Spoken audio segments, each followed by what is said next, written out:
Cover this cake with me for mommy who just turned 75 today. She's not only a mother, but she's also a grandmother. So firstly, I want to say happy birthday to you, Ma. 75 is a huge number, and I wish you all the beautiful things that the age comes with. So my client reached out and said he wanted something light and simple for his mom for her birthday. I was like, okay, say no more.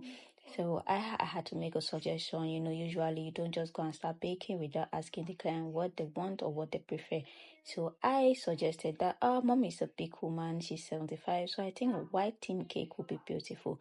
White stands for royalty. And my client was like, well, do your thing, I trust you. I said, okay, say no more, let's get this going. I didn't know how I wanted to pull this off. I didn't know how it was going to go, but I knew definitely, certainly that it was going to be beautiful. I knew that it was going to come out classy, and I knew it was going to be perfect. So I was done covering the white butter icing on the cake, and the top, I had a little bit issues with the top. I wanted to use the comb on top, but nah.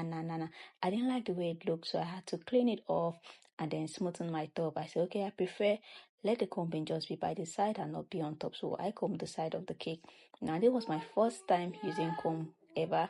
So I had to add the birthday topper. Then I piped on top to give it that classic look. Gold and white. It's already giving royalty, as I said. Then I had to add my gold balls on top and by the side. And after I was done with adding my gold balls, and I had to look for the age topper, the number 75. So I brought the topper and I added it on top of the cake. And then look at it. What do you think? Our cake is already looking, everything has to look. Look at our cake. It's looking pretty, classy, like, grandma.